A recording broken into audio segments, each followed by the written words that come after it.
What happens when a cop with a power complex meets a woman who outranks him in every way that matters?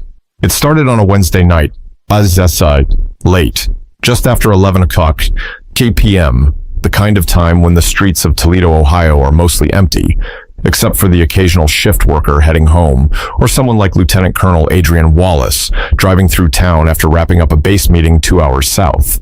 She was in her government-issued black SUV. Windows slightly tinted, nothing flashy, just clean, simple, and quiet. Like her. Adrienne had been on the road for a while, humming low to the rhythm of the tires against the pavement, her mind already halfway home. She wasn't speeding, wasn't swerving, wasn't doing anything unusual. But Sergeant Daniel Mercer saw something else. Parked just off Reynolds Road, he was tucked in his usual spot, sipping lukewarm coffee and scrolling through his phone. Bored. The shift had been dragging, no calls, no action. And now, here came an unfamiliar car. He tossed the cup into the passenger side and pulled out. The lights came on before Adrienne could even register the cruiser behind her. She slowed down, blinked once, then pulled over to the side of the road. Calm, controlled, just like she'd been trained. The door of the patrol car slammed hard.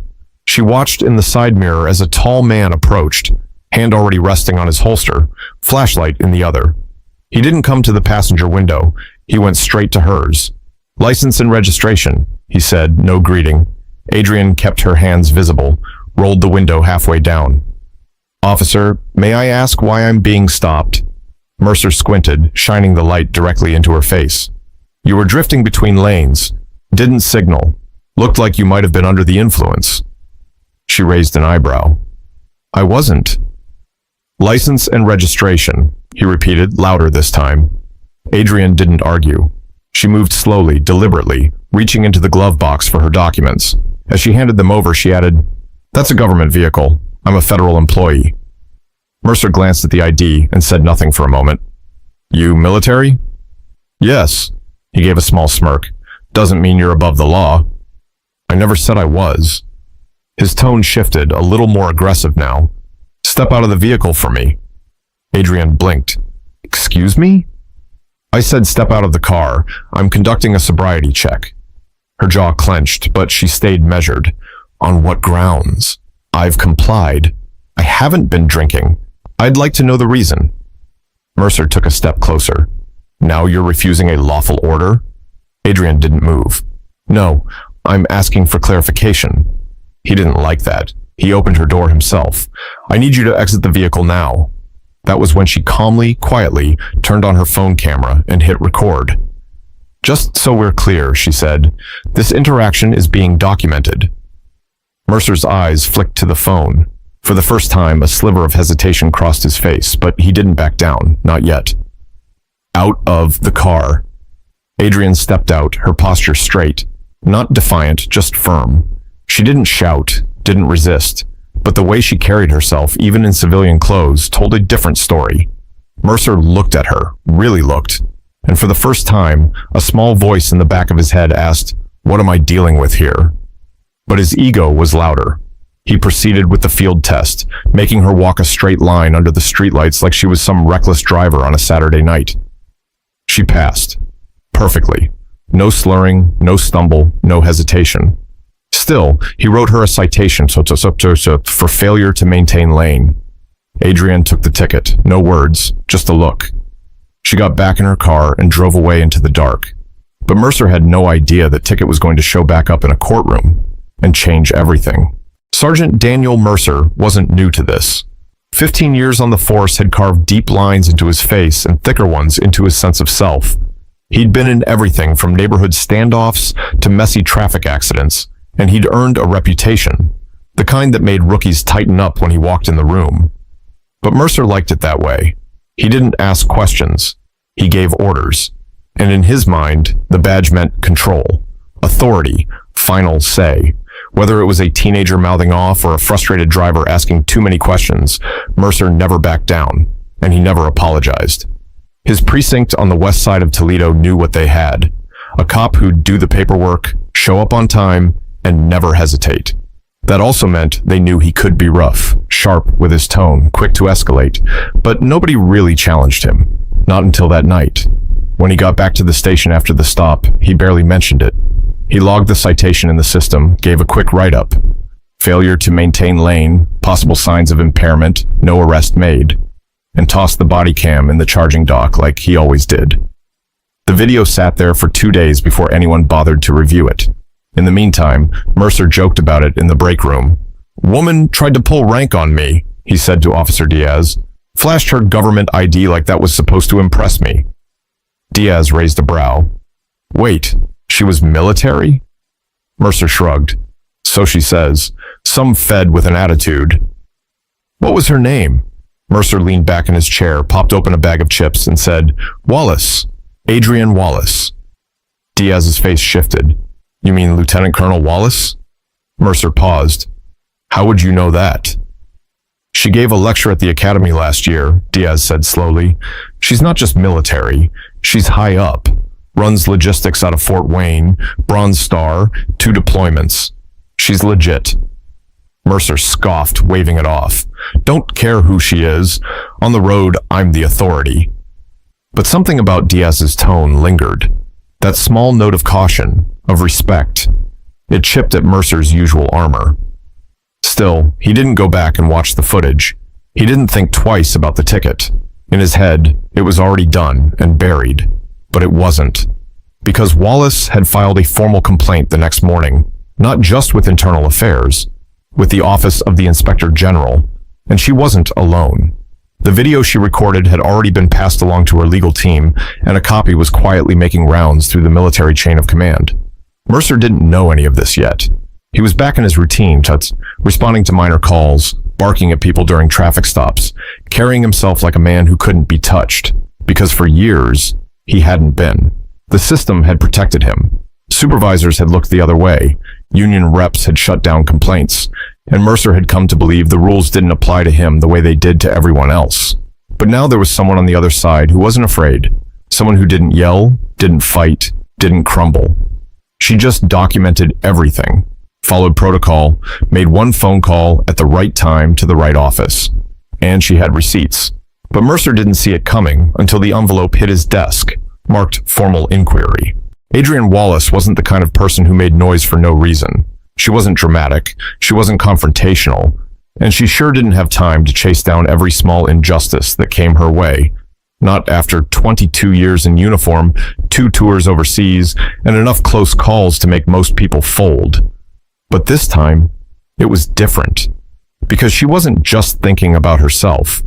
She was thinking about every young soldier she mentored. Every civilian she'd seen mistreated without anyone to speak up for them. Every woman, especially every black woman, who'd been forced to swallow their pride just to avoid making things worse. And she wasn't doing that anymore. Back at Fort Wayne, Indiana, Adrian sat in her office the morning after the stop, staring at her screen. She'd barely slept. Not because she was angry, though she was, but because the whole thing kept replaying in her head. The way he talked to her like she was nothing. The way his hand hovered over his holster. The way he tried to bait her into reacting. She knew the script. Knew what could have happened if she hadn't kept her tone even. Knew exactly how fast things could go wrong, even with the camera rolling. Her aide, Sergeant Daniels, poked his head in. "You good, ma'am?" Adrian looked up, expression calm but focused. "No, but I'm handling it." He stepped in, closed the door behind him. "I saw the footage," he said. "You want me to loop in the base attorney?" "Already done," she said. Daniels hesitated. "You sure you want to go public with it?" Adrian leaned back. "I'm not looking for headlines. I'm looking for accountability." And she meant that.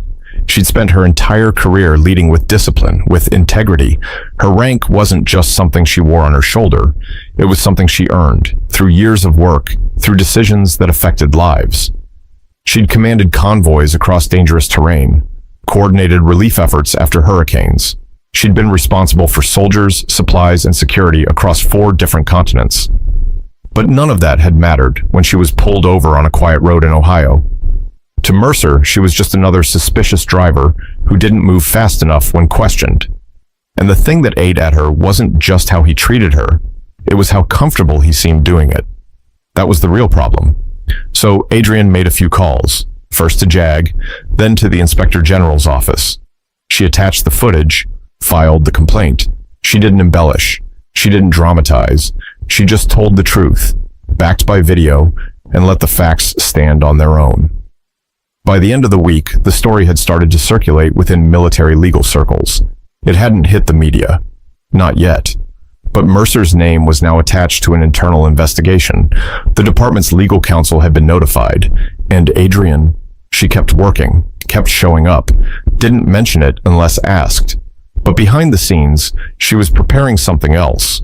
Because her lawyer had suggested that the stop wasn't just inappropriate, it might have violated federal policy, considering her government status and the absence of probable cause. And if it came to it, they'd go to court. Adrian didn't flinch at that. She welcomed it. But Mercer still didn't believe this would go anywhere. Not until he was told to appear in front of a judge. The envelope was thin, nothing flashy. Just a plain manila folder with his name typed on the front and a return address from the Lucas County Civil Court. Mercer tore it open in the parking lot, half distracted, figuring it was just another traffic summons or departmental memo. But it wasn't. It was a notice to appear. A formal civil rights complaint had been filed. The plaintiff, Lieutenant Colonel Adrian Wallace. The charge, violation of constitutional rights during a traffic stop, including unlawful detainment, intimidation, and abuse of authority. Mercer stood there for a minute, staring at the paper. Then he laughed, out loud. "No way," he muttered. "No way this sticks." But when he stepped back inside the station, the mood was different. His captain, Officer Redding, called him into the office. Door shut, blinds pulled. "Dan," Redding started, "we need to talk."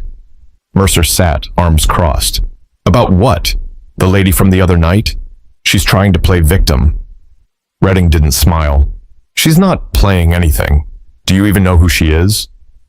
"I don't care who she is. She got pulled over, acted smug, and now she's mad I didn't kiss her shoes." Redding leaned forward. "She's not just some random motorist. She's a lieutenant colonel, a combat veteran. Her record's spotless. Her connections are deep. And she's got the whole thing on tape. From two angles, yours and hers." Mercer scoffed. "So what, we just roll over, say sorry because she's got some stripes?" "No. But we don't pretend this is nothing either. You're going to court. And if this gets out, and it will, it's going to blow up." Still, Mercer couldn't shake the arrogance. "She didn't even get arrested. I didn't touch her. I was following procedure." "You were on edge, Dan. You escalated. You treated her like a suspect before you even knew who she was." Mercer bit his lip. For once, he didn't have a snappy response. The notice said the court date was set for 3 weeks out. In the meantime, word had spread across the department. Whispers in the locker room, sideways glances in the hallway. Nobody said anything to his face, but Mercer could feel the shift. He wasn't the wolf anymore. He was bleeding, and the rest could smell it. Back at her base, Adrian prepared too, but in a different way. She didn't throw press conferences or demand attention. She met quietly with her legal team, reviewed every second of the footage, and outlined her experience in exact detail. She was calm, collected, but relentless. Her lawyer, Delaney Price, sat across the table from her and said, "You sure you want to do this in court? It's public. It'll follow you." Adrian nodded. "Good, let it." Price paused. "Most people would have let it go." "I've let too much go already," Adrian said. "This isn't just about me." She wasn't looking for a payout. She wanted a public record, a moment that could be referenced, something that showed power didn't excuse behavior, and that silence wasn't the only option. She wasn't just standing up for herself. She was standing up for every person who'd been talked down to, dismissed, or bullied behind flashing lights and a badge. And when the court date finally came, she didn't walk in quietly. She walked in wearing her full service uniform, badges, medals, the rank on her chest clear as daylight. She wanted the jury to see her, not just as a woman in a car that night, but as a human being who had served her country, respected the law, and expected the same in return. Mercer was already seated when she walked in. He turned, saw the uniform. His smirk faltered for the first time, but the real test hadn't started yet. Because when Wallace took the stand, the whole courtroom leaned in. The courtroom was packed, not with reporters, not yet, but with officers from both the local precinct and Fort Wayne's military base. Adrian's peers came in silent, respectful, dressed in uniform or business attire, seated shoulder to shoulder with civilians who had no idea what this case was really about. To some, it looked like a traffic stop gone wrong. But to Adrian, it was the boiling point of something deeper, something that had been simmering for years. Mercer sat at the defense table, stiff in his suit, face blank but tense. His attorney, Charles Brenner, leaned in and whispered something to him. Mercer didn't blink. He just kept his eyes on the judge. Then Adrian was called. She stood, adjusted her collar, and walked to the witness stand with the same quiet discipline she'd used leading convoys through dangerous zones. She didn't rush, didn't falter. Every eye in the room was on her. Her ribbons caught the light. Her posture demanded respect. Not because of how she looked, but because of who she was. The judge cleared his throat. "Lieutenant Colonel Wallace, thank you for your service. You may proceed." Delaney Price stepped forward, not missing a beat. "Lieutenant Colonel, could you describe the night of January 17th? Adrian spoke plainly. "I was driving back from a meeting at the Indiana Guard Reserve. Around 11:15, I was pulled over by Officer Mercer. There was no erratic driving, no signs of intoxication. I was compliant. I asked reasonable questions. He responded with aggression. She kept her voice steady, no edge, just truth. He demanded I exit the vehicle without explanation. When I asked why, he repeated the demand louder. At that point, I turned on my phone to record the rest of the stop." Delaney nodded. "Did you ever refuse a lawful order?" "No." "Did you resist in any way?" "No." "Did you identify yourself?" "Yes. I informed him I was a federal employee and that I was driving a government vehicle." The courtroom stayed silent. No coughing, no rustling, just her voice and the soft scratching of pens on paper. Then came the playback. First, Adrian's phone footage. Steady, clear, damning. Then the body cam. It showed everything. Mercer's tone, his posture, his hand hovering near his weapon, even when she was fully cooperative, the unnecessary field test, the dismissive attitude when she passed it. The jury didn't speak. They didn't need to. You could feel the shift in the air. Then came cross-examination. Brenner approached the stand with that careful tone lawyers use when they're trying to look respectful but dig deep. "Lieutenant Colonel Wallace, with all due respect, is it possible that Officer Mercer was simply following protocol?" Adrian didn't blink. "No." "Is it possible he was concerned for your safety or the safety of others?" "I was driving within the lines. I was sober. I was not aggressive. There was no safety concern." "And yet you recorded the stop. Why?" "Because I've lived long enough to know that silence isn't protection. I wanted an accurate record of what happened." Brenner nodded slowly. "So you don't believe officers should have discretion during stops?" Adrian looked at him and said calmly, "I believe discretion must be paired with discipline. That badge isn't a free pass. It's a responsibility." That line hit. Even the judge paused before asking the next question. Then it was Mercer's turn. He walked up to the stand, not to testify, but to watch as the footage played again, this time frame by frame. Every pause, every clipped response, every time he looked at her like she wasn't human. The prosecutor leaned in. "Sergeant Mercer, why did you ask her to exit the vehicle?" Mercer stiffened. "She looked evasive. Did she disobey any of your commands?" "She questioned me." "Is that illegal?" Mercer hesitated. "No." "Did she raise her voice, make threats?" "No." "So what made you escalate the stop?" No answer. "Sergeant Mercer, were you aware she was a lieutenant colonel in the U.S. Army?" "Not at the time." "And if you had known?"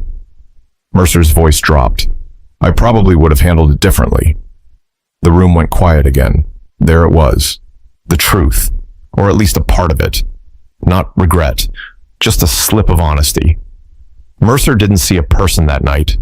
He saw someone who didn't move fast enough, didn't speak the way he liked, didn't submit. And now, sitting across from her, with her rank laid bare, the courtroom could see it too. But the trial wasn't over, because now the jury had to decide what accountability really looks like. 3 days passed before the verdict came in. The courthouse was quieter this time. No military uniforms, no off-duty officers watching from the back. Just Adrian, her lawyer, and a few civilians who had followed the case out of curiosity. Mercer sat with his attorney, hands clasped, trying to hold the same blank expression he'd worn through the entire trial. But this time, his jaw moved slightly, like he was grinding his teeth without even knowing it. The judge, Cynthia Morales, shuffled the papers on her bench and looked out across the courtroom. In the matter of Wallace v. Mercer, she began, the jury has found in favor of the plaintiff. Mercer shifted. Adrian stayed still. The court recognizes a violation of constitutional rights during an unlawful stop and detainment. Furthermore, the court finds that the actions taken by Sergeant Mercer were not aligned with department policy or basic expectations of professional conduct. No one clapped, no gasps, just the flat weight of consequence. Mercer's attorney leaned in and whispered, "We'll appeal." But even he didn't sound sure. The judge continued, "While no criminal charges will be filed at this time, the plaintiff is entitled to damages totaling $35,000, and this decision will remain on permanent public record. Furthermore, this ruling will be forwarded to the Department of Justice and the Toledo Police Department for internal review and policy evaluation." Adrian didn't smile. She didn't pump her fist or celebrate. She just nodded once. Not to the judge, not to the jury, but to herself. She had done what she came to do. After the hearing, Mercer stood outside the courthouse, pacing near the bottom steps. Reporters had started to show up, not in big waves, just a few local outlets, but enough for him to look down and cover his face with a folder as the cameras clicked. He didn't speak, didn't make a statement. He just walked to his car and drove off. Inside, Adrian stopped in the hallway, pulled out her phone and read the notification. "Verdict in your favor, case closed." Her attorney caught up to her. "You could have asked for more." Adrian shook her head. "It was never about the money." Delaney looked at her for a second. "You think it'll change anything?" Adrian turned toward the glass doors and said, "I don't know, but maybe next time he pulls someone over, he'll think twice." A week later, Mercer was put on administrative leave while an internal review was conducted. Rumors said he might be reassigned. Others said this was the beginning of the end for his career. Either way, the shield that had once protected him was cracked, and everyone could see it. At Fort Wayne, Adrian returned to her duties like nothing had happened. She wasn't interested in being a hero. She didn't want interviews. She had work to do, people to train, missions to manage, responsibilities to uphold. But within her command, the message was clear. You don't always have to raise your voice to demand respect. You don't always have to break to prove you've been wronged. And sometimes, the quietest stance speaks the loudest. But even with the verdict behind her, Adrian knew the fight wasn't over, because accountability isn't just about punishment. It's about what comes next. 2 months later, Adrian stood in front of a room filled with young recruits at Fort Wayne. Most of them had only been in uniform a few weeks. Fresh faces, open minds, hungry to serve. She wasn't there to talk about combat strategy or logistics this time. She was there to talk about leadership and what it means when no one's watching. She looked around the room and asked a simple question.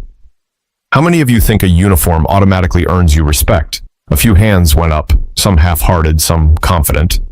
She nodded. I understand why you'd think that, but here's the truth. Respect isn't something you're owed. It's something you prove. Every day. Every choice. She let the silence hang for a second. Same goes for power, she continued. The badge, the rank, the authority. It's not a shield. It's a weight.